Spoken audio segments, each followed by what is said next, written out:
Good afternoon. Welcome to hello స్వతంత్ర live show. నేను మీ ఆరోహి.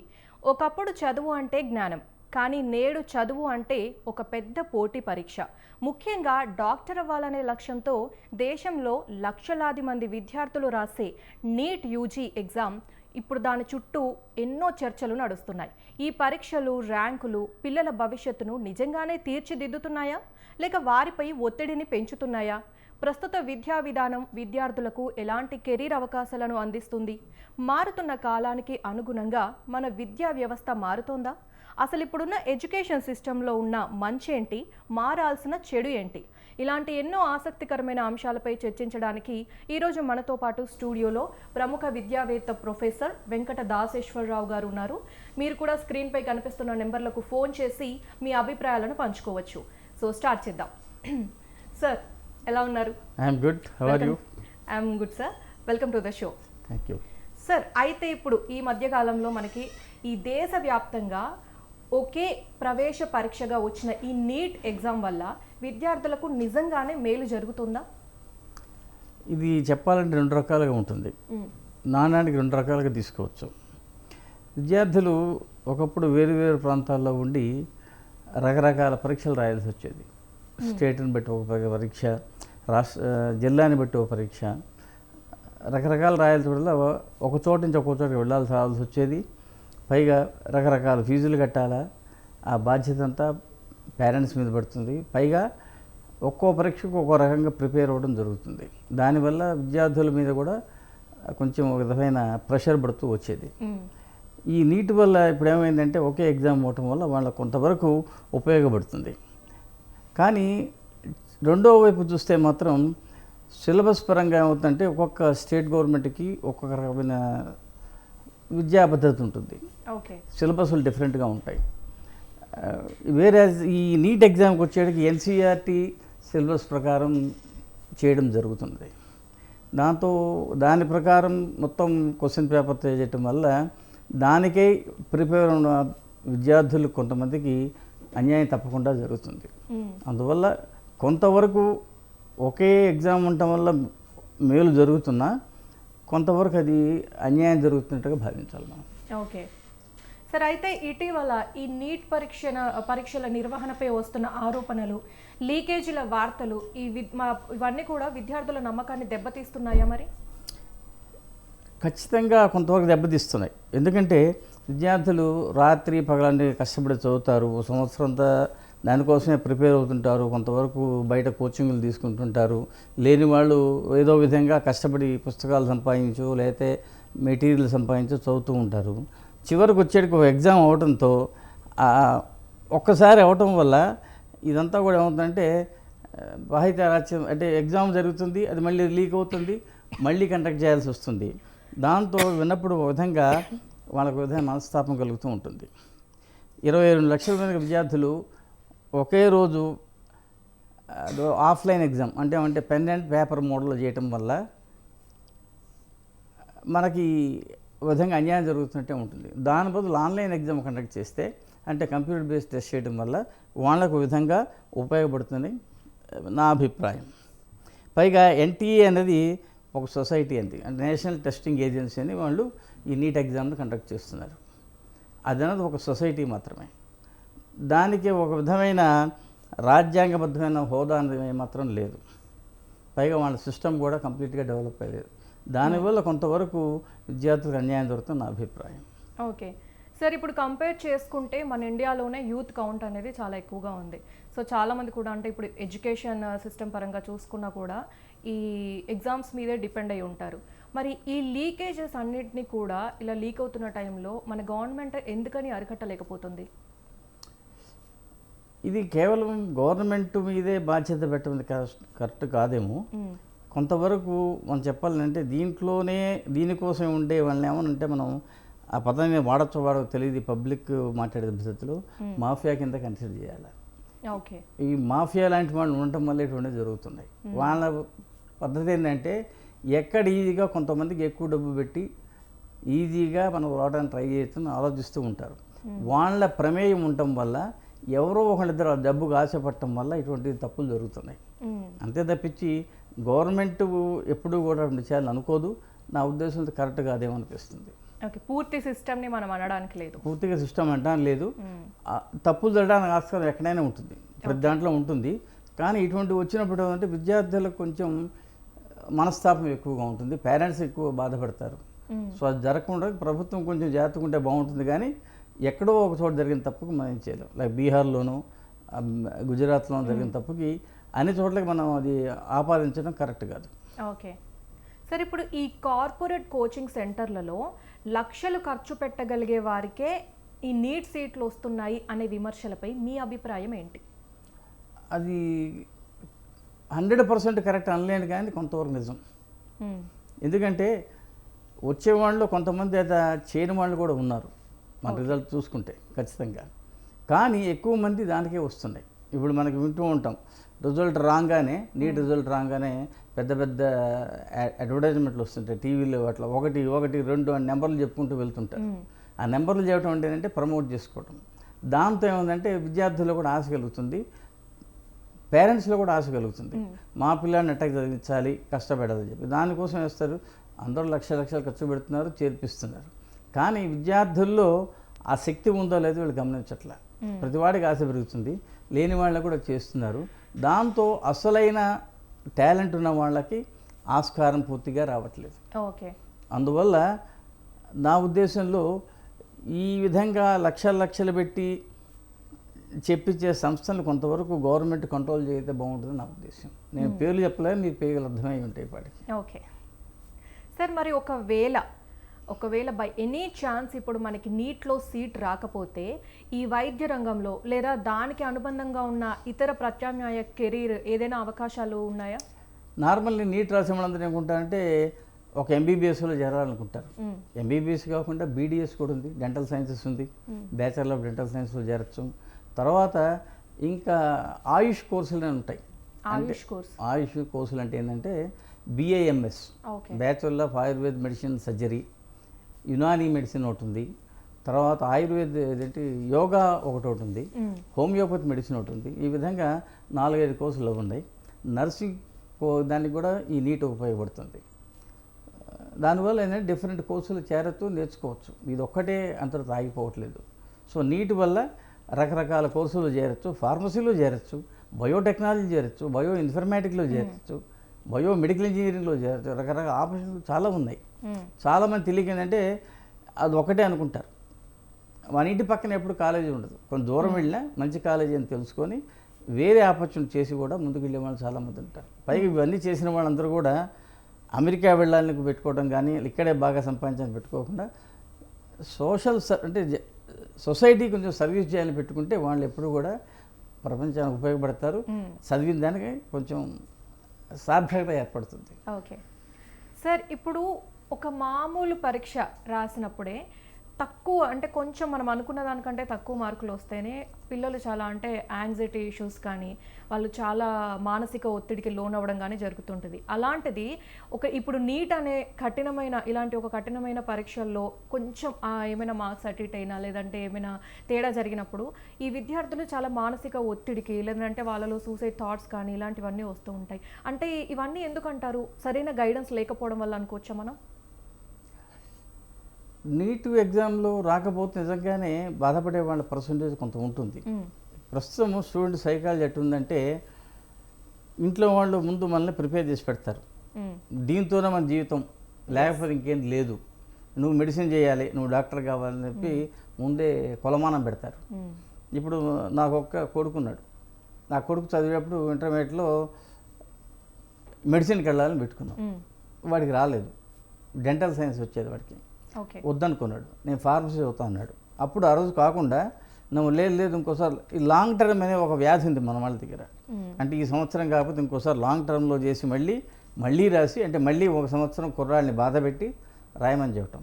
వచ్చిన దాంట్లో మంచిది తీసుకొని నీకు ఎక్కడ ఉందో నీకు ఆస్కారం ఎక్కడ ఉందో అక్కడే నువ్వు ఎదగమని చెప్పడం మన చేత కావట్ల తల్లిదండ్రులకి.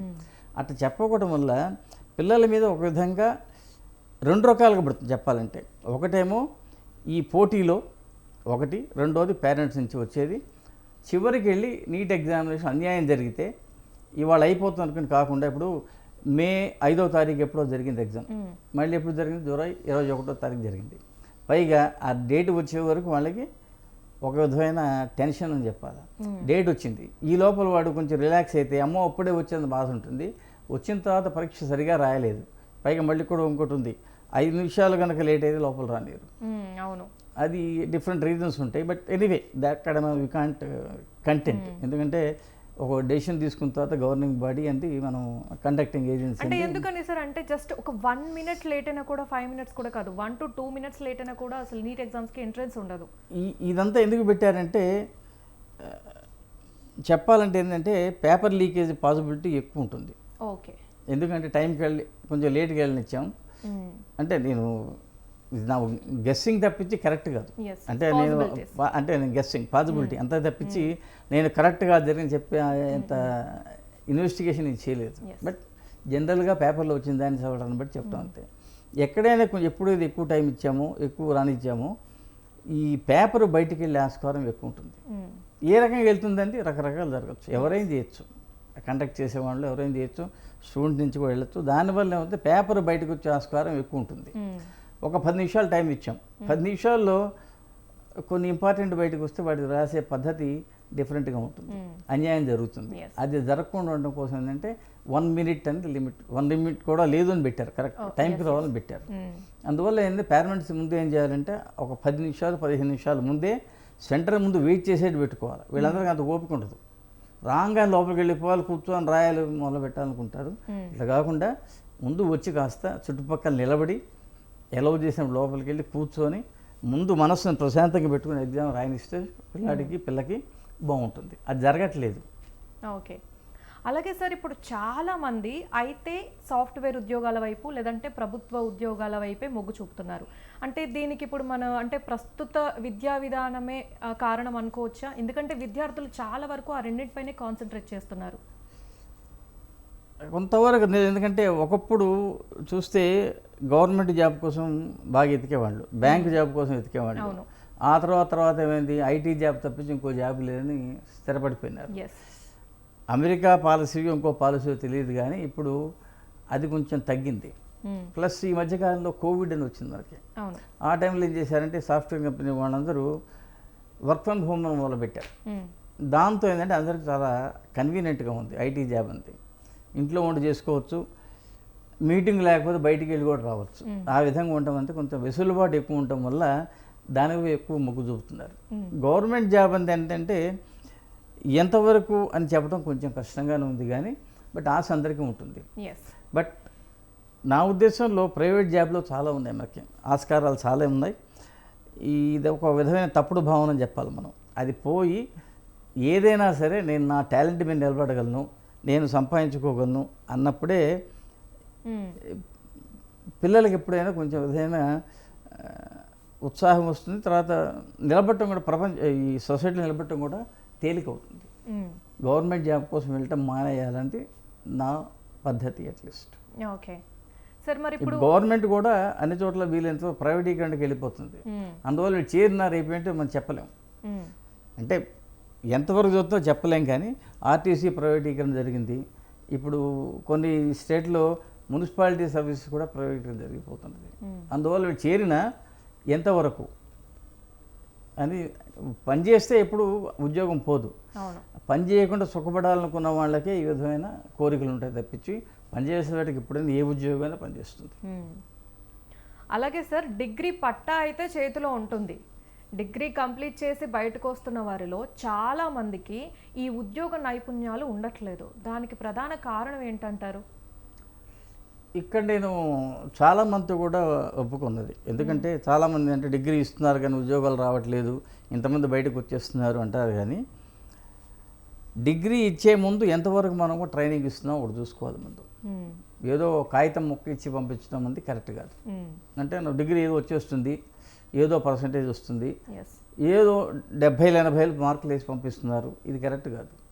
వాళ్ళల్లో ఎంత శక్తి ఉంది. ఇప్పుడు ఇంటర్మీడియట్లో 95% వచ్చినాడు అంటాడు, నీట్ ఎగ్జామ్లో ఫెయిల్ అవుతాడు. ఎందుకది? ఎందువల్ల అది? అంటే ఎక్కడో లోపం ఉన్నట్టే కదా. ఇంటర్మీడియట్లో ఎటు వచ్చా నీకు 98%, 95%? నీకు సబ్జెక్ట్ వచ్చి ఉంటే నీట్ ఎగ్జామ్ ఆడుతూ పాడుతూ రాయాలి కదా. అది జరగట్లేదు. ప్రిపరేషన్ ఉంటుంది మళ్ళీ నీట్కి, అయినా కూడా రావట్లేదు. ఏంటంటే అంతా ముక్కును పెట్టుకొని బట్టి కొట్టి ఏదో మొక్కుబడిగా బయటికి రావటం వల్ల పేపర్ అయితే అతని దగ్గర ఉంటుంది కానీ బుర్రలో అసలేం ఉండట్లే, అది ఖాళీగా ఉండిపోతుంది. ఎప్పుడైతే అతని చేతిలో స్కిల్ ఉంటుందో నేర్చుకుంటామో నా ఉద్దేశంలో ఇటువంటి లోపాలు ఎప్పుడు జరగవు. ఇప్పటికి అందరూ బయటకు వస్తున్నారు. ఏ విధంగా వస్తున్నారు? స్కిల్ లేకుండా వస్తున్నారు. మనకు మనమే అనుకోవాలి మనం నేర్చుకున్నామా లేదా. నేను చాలామంది విద్యార్థులను చూశాను, చాలా పూర్ ఫ్యామిలీ నుంచి వస్తారు, బాగా చదువుకుంటారు, క్లాస్లో ఫస్ట్ ర్యాంక్ సెకండ్ ర్యాంక్ రావక్కర్లా, బట్ 70% to 75% వచ్చిన వాళ్ళు కూడా ఇంటర్వ్యూలో బాగా మాట్లాడితే ఎంతో ఇచ్చి తీసుకెళ్తున్నారు, లక్షలు తీసుకెళ్తున్నారు. ఒక స్పెసిఫిక్ కేసు బాగా తెలుసు నాకు. ఆ కుర్రాడికి 45% ఉంది. ఎక్కడ ఏమిటి అడగద్దు, నేను టీచింగ్ ఫీల్డ్లో 40 ఏళ్ళు ఉన్నాను, అందులో చాలామందిని చూశాను, చాలా కాలేజ్ చూశాను. వాళ్ళలో కుర్రాడికి 45% ఉంది. ఇంటర్వ్యూ బోర్డులో కూర్చున్నప్పుడు అతను మాట్లాడిన పద్ధతి చూసి అతనికి 2 lakh ప్యాకేజ్ ఇచ్చారు. ఇచ్చారు? నీకు సబ్జెక్ట్ తెలిసి ఉండాలి, అంతే తప్పించి క్లాసులో కూర్చున్నామా, పరీక్ష రాసామా, నాకు ఏ గ్రేడ్ వచ్చిందా లేకపోతే 9.7 వచ్చిందా అని ముఖ్యం కాదు. మనం ఎంతవరకు పుస్తకంలో ఉన్నదాన్ని బుర్రలో పెట్టుకొని దాన్ని ఏ విధంగా అప్లై చేయాలా అని నేర్చుకోవాలి. అది లేనప్పుడు ఈ విధంగానే మిగిలిపోతారు. అందువల్ల విద్యార్థులకు ఇచ్చే సలహా ఏంటంటే క్లాసులో ఉన్నంత వరకు ఆ సెల్ ఫోన్ని పక్కన పెట్టి పాఠం ఏం చదువుతున్నారో విని దాన్ని ఆ సెల్ ఫోన్ని మళ్ళీ వాడి ఇంకోసారి ఇప్పుడు ఏ టూల్ బాగా వచ్చేసింది దాన్ని వాడుకొని ఏం చెప్పారు నేను ఇంకా ఏ విధంగా నేర్చుకోవచ్చు అని అది నేర్చుకోవడం వల్ల వాళ్ళకే పెరుగుతుంది. 4 ఏళ్ళు కష్టపడితే ఎవరైనా 40 ఏళ్ళు సుఖపడచ్చు అనేది గుర్తుంచుకోవాలి. ఓకే సార్, ఇప్పుడు అవుట్ ఆఫ్ క్యూరియాసిటీ అంటే ముందు నుంచి కూడా ఇప్పుడు మేము చదువుకున్నప్పటి నుంచి కూడా ఎలా అంటే ఇప్పుడు 10th రాగానే మీరు డిగ్రీ చేస్తే బాగుంటుంది, లేదంటే మీరు ఇంజనీరింగ్ అయితే బాగుంటుంది, మీరు డాక్టర్ అయితే బాగుంటుంది అని ఒక జాబ్ని ఎగ్జాంపుల్గా చూపించి పెద్దయ్యాక ఏమవుతావు అని అనేవాళ్ళే. కానీ పర్టికులర్గా అంటే ఇప్పుడు మనకున్న ఎడ్యుకేషన్ సిస్టమ్ అయినా సరే ప్రతి దగ్గర కూడా ఒక బిజినెస్ చేయండి మీరు అన్న పాయింట్ మాత్రం మనకి ఎక్కడా రాదు. అంటే పిల్లల్లో ఆ స్కిల్ని నింపాలి అని మాత్రం ఎక్కడ చాలా తక్కువగా వింటాం, అసలు వినం అది మోస్ట్లీ. ఎందుకంటారు? యాక్చువల్లీ మనకి సిస్టమ్ ఎటుందంటే విద్యార్థి అంటే చివరికి అంటే విద్య అయిపోయిన తర్వాత ఎంప్లాయీ అవ్వాలనేది బుర్రలో నూరుతున్నారు. ఎంప్లాయర్ కావాలనేది ఎక్కడ నూరట్లేదు. ఎంటర్ప్రీనర్షిప్ అవ్వాలని కానీ తానే ఒక స్టార్టప్ పెట్టాలని కానీ చేయట్లే. అది ఇప్పుడిప్పుడే కొన్ని విద్యా సంస్థలు వస్తూ ఉన్నది, నేను చూశాను. అక్కడ ఏంటంటే 3rd yearలో ఉండగానే వాళ్ళు ఏదో మొదలు పెట్టేస్తారు. నేను ఎనీథింగ్ ఇంజనీరింగ్ కావచ్చు, బీఎస్సీ కావచ్చు, బీకామ్ కావచ్చు, లేదా మెడిసిన్ కావచ్చు. మెడిసిన్ వాళ్ళకి ఏంటంటే అది మోస, వాళ్ళు ఏంటంటే ఆ 5 ఏళ్ళు అయితే కానీ బయటికి రాలేరు పాపం, ఎందుకంటే మొదలు పెట్టారు కాబట్టి. అదర్ దాన్ ఎంబీబీఎస్ ఇంకెవరైనా కూడా ఆ 3వ ఏళ్ళు 4వ ఏళ్ళు ఉండంగానే నేను ఏ విధంగా నా సబ్జెక్ట్ని వాడుకోగలను చేసి ఒక కోడ్ని డెవలప్ చేయటము లేకపోతే ఒక టూల్ డెవలప్ చేయటము చేసి సంపాదించే వాళ్ళు చాలామంది ఉన్నారు. లైక్ ఈవెంట్ ఆర్గనైజేషన్, వాళ్ళకి ఆ టాలెంట్ ఉంటుంది, ఇంట్లో వాళ్ళు నేర్పుతారు, ఇంట్లో వాళ్ళు చెబుతారు నువ్వు వెళ్ళే తీసుకురా చెయ్యి, లేకపోతే అందరికి భోజనాలు సందే చెప్తుంటారు. అది వాళ్ళకి బాగా అలవాటు అయిపోయి they start event management.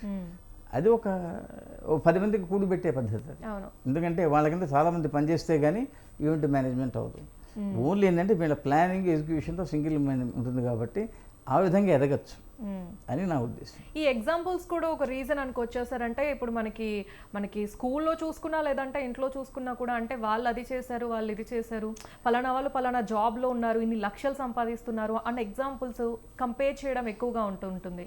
Correct. అది పిల్లాడు పుట్టినప్పటి నుంచి ఏంటంటే ఏ గవర్నమెంట్లో వేయాలా, ఎక్కడ చదివించాలి, 2 లక్షలు ఖర్చు పెట్టాలా, పక్క వాళ్ళ వాళ్ళు ఏం చేస్తున్నారు, మా అబ్బాయి ఏమైతే బాగుంటుంది, వాళ్ళ అమ్మాయితో కంటే మా అబ్బాయి బాగున్నాడు, లేకపోతే మా అబ్బాయి కంటే వాళ్ళ అమ్మాయి బాగుందా, ఇది చూసుకుంటూ వెళ్తూ ఆ కాంపిటీషన్లో వెళ్ళటం వల్ల ఒక విధంగా పరుగు పందెం స్కూల్ లెవెల్లోనే మొదలవుతుంది. 10th క్లాస్ ఫస్ట్ వచ్చాడా, లేకపోతే క్లాసులో ఎక్కడున్నాడు, తర్వాత ఎక్కడ చేర్చాలా, ఏ కాలేజీలో చేర్చాలా, తర్వాత ఏ డిగ్రీ చేయించాలా, ముందే డిసైడ్ చేస్తాడు. మా అబ్బాయి లాయర్ అవ్వాలా, మా అబ్బాయి ఇంజనీర్ అవ్వాలా, ఈ విధంగా డిసైడ్ చేయటం వల్ల పిల్లాడి మీద చాలా ప్రెషర్ పడుతుంది. పేరెంట్స్ డిసైడ్ చేయకుండా పిల్లాడికే కనుక ఆస్కారం ఇస్తే ఎంతో బాగుంటుంది. సార్, ఇప్పుడు ఈ ఆర్ట్స్, కామర్స్ కానీ హ్యుమానిటీస్ కోర్సులకు పూర్వ వైభవం రావాలంటే మన విద్యా వ్యవస్థలో ఏం మారాలి? విద్యా వ్యవస్థలో ప్రస్తుతం ఏదైనా సరే ఉన్న పరిస్థితులను బట్టి మాత్రం నేర్చుకోవాలి. కరికులం చేంజ్ జరుగుతూ ఉండాలి కంటిన్యూస్గా. బీకాము బీఎస్సీ అవి బాగుండలేదని కాదు. ప్రస్తుతం ఎవరు మాట్లాడినా ఏఏ అంటారు. ఎవరిని మాట్లాడించి ఏఏ, ఆర్టిఫిషియల్ ఇంటెలిజెన్స్. ప్రతి కోర్సులో కూడా ప్రతి వాళ్ళు కూడా ఏఏ యాడ్ చేసి అది ఏ విధంగా వాడుకోవాలి నేర్పాలి. అంతవరకే. ఏఏ అంటే ఒక భయంకరమైన భూతం అని చెప్పి ఒక విధంగా చూపెడుతూ ఉంటారు. అదేదో ఉద్యోగాలు పోతాయని చెప్పి. అది పోవటం అనేది ఎప్పుడు జరగదు. ఏఏ ఉండటం వల్ల మన ఆలోచన విధానం మారుతుంది. ఒక కొత్త కోర్స్ వచ్చింది నేర్చుకోండి అని చెప్పడానికంటే బదులు అసలు అదంటేనే భయపెట్టేస్తారు. కాదు, అట్లా కాదు. ఇప్పుడు ఏదైనా సరే ఏ ఉంటే మనం ఏ విధంగా దాన్ని ఉపయోగించి మనం చేసే పని ఇంప్రూవ్ చేసుకోవచ్చు. ఇప్పుడు మీరే ఉన్నారు, ఏమైనా క్వశ్చన్ తయారు చేయాలా, ఐడియా లేదు, ఏం చేస్తారు? ఎక్కడుంది ఎతకాల. ఎతికేవాడు ఎవరో అవ్వచ్చు, మీ ఫ్రెండ్ కావచ్చు, లేకపోతే ఇంకో వాళ్ళు అవ్వచ్చు. దాని బదులు మన చేతిలో ఉన్న చిన్న ఫోన్ తీసి దాంట్లో టైప్ చేస్తే అది మీకు స్టార్టింగ్ పాయింట్ ఇస్తుంది. అంతవరకే తప్పించి అదే ప్రపంచం అదే అని చెప్పి కాపీ పేస్ట్ చేయడం వల్ల ఎవరైనా పట్టుకుంటారు, ఇది కాపీ పేస్ట్ అని తెలిసిపోతుంది. అట్లా కాకుండా దాన్ని ఉపయోగించి దాన్ని ఫర్దర్గా ఉపయోగించి పైకి వెళ్ళడం వల్ల బాగుంటుంది. అటువంటివన్నీ అన్ని కోర్సుల్లో వస్తే ఏ కోర్సు అయినా బాగుంటుంది. నర్సింగ్లో ఉపయోగపడవచ్చు, బీఎస్సీలో ఉపయోగపడవచ్చు, బీకామ్లో అవ్వచ్చు, లాయర్లు ఉన్నారు, లాయర్లకు కూడా ఉపయోగపడుతుంది. సో ఈ డిజిటల్ విద్య సార్ ఈ మధ్య ఇప్పుడు ఆన్లైన్ ఎడ్యుకేషన్ అనేది కూడా చాలా ఎక్కువైంది. సో దీనివల్ల మేలు జరుగుతుందా, ఏమైనా పక్కదారి పట్టిస్తుందా విద్యార్థులని? యాక్చువల్ చెప్పాలంటే ఇప్పుడు చెప్పా కదా ఏ అని చెప్పి, అది ఎక్కువ ఉపయోగపడేది డిజిటల్ విద్యలోనే, దూర విద్యలోనే. ఆన్లైన్ ఎగ్జామ్స్, ఆన్లైన్ కోచింగ్ వస్తుంది. కొంతమంది వర్క్ ఇంటిగ్రల్ లెర్నింగ్ ప్రోగ్రామ్ పెట్టి ఆన్లైన్లో క్లాసులు చెప్పి డిగ్రీలు ఇస్తున్నారు చాలామంది. Okay, correct. అది నేర్పడం ఉన్నప్పుడు నేర్చుకోవడం ఎక్కడైనా ఒకటే. దూరం కూడా నేర్చుకోవచ్చు, ఎదురు కూడా నేర్చుకోవచ్చు. ఒక విధంగా చెప్పాలంటే గురుకులాల్లాగా ఎదురుగా కూర్చోబెట్టి చెప్పటము, లేదంటే పెద్ద క్లాస్ రూమ్లో పెట్టి 200 మంది కలిసి చెప్పటము, అన్నీ ఒకటే. ఎందువల్ల నేర్పేది పద్ధతి ఒకటే, కానీ ఎక్కడ ఉన్నది ఇంపార్టెంట్ కాదు. కానీ ఈ దూర విద్య వల్ల ఇంకో విధమైన విద్యార్థులకు అన్యాయం కూడా జరుగుతుంది, లేదా వాళ్ళే చేసుకుంటున్న అన్యాయం సొంతగా. ఎందుకంటే వాళ్ళకి దూర విద్య అన్నప్పుడు ఏం చేయాలా, ఏదో విధంగా సిస్టమ్ వాడుకోవాలా, కంప్యూటర్ అన్న వాడుకోవాలా, సెల్ ఫోన్ అన్న వాడుకోవాలా. ఏది వాడినా వాళ్ళ క్లాస్ రూమ్లో ఎంటర్ అవుతున్నారు, అది పక్కన పెట్టేసి ఏ గేమో ఆడుకుంటూ కూర్చుంటారు, లేదా ఎవరితో చిట్ చాట్ చేస్తూ కూర్చుంటారు. వింటం మానేశారు. అప్పుడు ఏమవుతుంది, క్లాస్ జరిగిపోతుంది, అటెండెన్స్ పడిపోతుంది, వీళ్ళు ఏం చేస్తున్నారు, ఏమీ వింటలేదు, నేర్చుకుంటే లేదు. ఇందాకన్నా చూసారా, నేర్చుకోకుండా డిగ్రీ వచ్చేస్తుంది. ఎందుకు డిగ్రీ వచ్చేస్తుంది? పరీక్ష పెట్టారు. మళ్ళీ ఎట్లా పెడతారు పరీక్ష? ఈ ఆన్లైన్ టీచింగ్ జరిగినప్పుడు ఆఫ్లైన్ ఎగ్జామ్ పెట్టడం ఉండాలి ఎప్పుడైనా. ఆన్లైన్లో పెడితే ఏమవుతుంది, ఒక సెల్ ఫోన్లోనేమో క్వశ్చన్లకు ఆన్సర్లు చూసుకుంటారు, ఇంకో సెల్ ఫోన్లో ఆన్సర్లు ఇస్తారు. దానివల్ల ఏం చేస్తుంది, అది ఏ టెక్నాలజీ ఏదో ఆన్సర్ ఇస్తుంది, కరెక్ట్గా మ్యాచ్ అయినా మ్యాచ్ అయిపోయినా దగ్గరగానే ఉంటుంది ఎప్పుడు. సో దాంతో పాస్ అయిపోతాడు. బట్ సబ్జెక్ట్ ఎక్కడుంది, లేదు. బయటికి వెళ్ళి మాట్లాడాలంటే ఏమీ లేదు, బుర్రలో ఏమీ లేదు. అక్కడ ఏమవుతుంది, పారిపోవాల్సి వస్తుంది. అందువల్ల ద్రోహం ఉంది, జరుగుతూనే ఉంది పిల్లలకి. సో అది కరెక్ట్ కాదు ఒక విధంగా. బట్ ఎస్, నేర్చుకోవాలి. ఇప్పుడు నేర్చుకునే వాళ్ళకి రకరకాల కోర్సులు చేయాలా, చేయడం చాలా ఈజీ. ఎన్పిటిఎల్ ఎగ్జామ్స్ అంటారు, మీరు విని ఉంటారు. చాలామంది చేయమని కూడా చదువుతున్నారు ఇప్పుడు. దాంట్లో ఏమవుతుంది, ఒకే పాఠం చెప్పేవాడికి కావాల్సిన నాలెడ్జ్ని వేరే వేరే కోర్సులు చేసి నేర్చుకోవడం వల్ల నాలెడ్జ్ పెరుగుతూ ఉంటుంది. అది కరెక్ట్. అది చేయనప్పుడు అన్యాయం జరిగిపోతుంది. సార్ ఇప్పుడు చివరిగా భవిష్యత్తులో మన యువత అంతర్జాతీయ స్థాయిలో రాణించాలంటే మన విద్యా విధానంలో ఇప్పుడు తక్షణమే మార్పు చేయాలి అని అంటే ఏం చేయాలి? మనం రెగ్యులర్గా మన కరికులం మార్చుకుంటూ ఉండాలి. ఎందుకంటే ఇండస్ట్రీ బేస్డ్ లెర్నింగ్ అని ఉంటే బాగుంటుంది. ఇండస్ట్రీ ఏమనుకుంటుందంటే, మా దగ్గరకు వచ్చిన కుర్రాడు ఇవాళ ఉద్యోగంలో చేతి ఇవాళే ఆ పని చేయటం మొదలు పెట్టాలనుకుంటుంది. దానికి ఏం చేయాలి, వాళ్ళకి తగ్గ శిక్షణ మన దగ్గర ఆల్రెడీ ఇచ్చేట్టు ఉండాలి. దాంతో ఇండస్ట్రీ ఇన్స్టిట్యూట్ కొలాబరేషన్ చాలా బాగా జరగాలి. వాళ్ళు వచ్చి ఇక్కడ చెప్పడం కానీ వీళ్ళు అక్కడ ట్రైనింగ్ తీసుకొని రావడం, అంటే ఇండస్ట్రీ ఇమర్షన్లా జరగాలి. ఇండస్ట్రీలో కొన్నాళ్ళు ఉండి, ఒక 6 నెలలు కనీసం ఉండి, లేదా 3 నెలలు కనీసం ఉండి, వాళ్ళు ఏం చేస్తున్నారో నేర్చుకొని వచ్చి అవన్నీ ఇక్కడ పిల్లలకి మళ్ళీ ట్రాన్స్ఫర్ చేసి, మీరు ఈ విధంగా చేస్తే కానీ జరగదు, చేస్తే ఉపయోగపడి చెప్పాలి. దానివల్ల కరికులం రెగ్యులర్గా ఇండస్ట్రీకి సరిపడా రివైవ్ చేసుకుంటూ రావాలి. రెండోది ఏంటంటే, ఎగ్జామ్స్ ఉన్నాయి. ఎగ్జామ్స్ కండక్ట్ చేసేప్పుడు ఎంసెట్ అవ్వచ్చు, అది నీట్ అవ్వచ్చు, ఇంకోటి అవ్వచ్చు. ఆ ఎగ్జామ్ కండక్ట్ చేసేప్పుడు సంవత్సరానికి ఒకసారి చేస్తారు. అంటే 3 గంటల్లో విద్యార్థి భవిష్యత్తు తేలిపోతుంది. రాయలేదు, ఏదో రీజన్ అవచ్చు, కడుపు నొప్పి వస్తూ అవచ్చు, జ్వరం రావచ్చు ముందు రోజు, లేదా బాగా నిద్రపోలేదు, ఎగ్జామ్కి నిద్ర వచ్చేస్తుంది, బుర్రలో ఏముండదు, ఖాళీ అయిపోతుంది. ఆ 3 గంటలు రాయలేదు ఏమవుతుంది, సంవత్సరం అంతా వేస్ట్ అయిపోతుంది. దాని బదులు ఇదే ఎగ్జామ్ని సంవత్సరానికి 2 సార్లు 3 సార్లు కండక్ట్ చేస్తే ఓకే ఏదో టైంలో రాసుకుంటారు. ఎస్ బట్ అడ్మిషన్ జరిగే ఒకేసారి ఖర్చు. అవును బట్ విద్యార్థులకు ఛాన్స్ ఎక్కువ ఇవ్వాలి. మనం 3 సార్లు చేయాలి. లైక్ అమెరికాలో చదువుతుంటాం కామన్ ఎంట్రన్స్ మెడిసిన్ వాళ్ళకి ఎప్పుడైనా రాయొచ్చు, 3 సార్లు 4 సార్లు రాయొచ్చు. అవును ఎప్పుడు పాస్ అయినా వాళ్ళకి వెళ్ళొచ్చు. లైక్ జిఆర్ఈ జీమేట్ అంతే ముందు రాసుకొని ఎప్పుడు వీలైతే అప్పుడు వెళ్ళొచ్చు. ఆ విధంగా మనం కూడా ఆ విధంగా చేయగలిగితే బాగుంటుంది. అది ఎంసెట్ అవ్వచ్చు, నీట్ అవ్వచ్చు, ఏదైనా కావచ్చు. I agree sir, definitely. So thank you so much sir. ఈరోజు హలో స్వతంత్ర లైవ్ షోలో పాల్గొని నీట్ యూజీ ఎగ్జామ్స్ గురించి, మన ప్రస్తుత విద్యా విధానం గురించి విలువైన విషయాలు షేర్ చేసుకున్న ప్రొఫెసర్ వెంకట దాసేశ్వరరావు గారు, thank you so much sir. So రేపటి హలో స్వతంత్ర షోలో మళ్ళీ కలుద్దాం. అంతవరకు చూస్తూనే ఉండండి స్వతంత్ర టీవీ.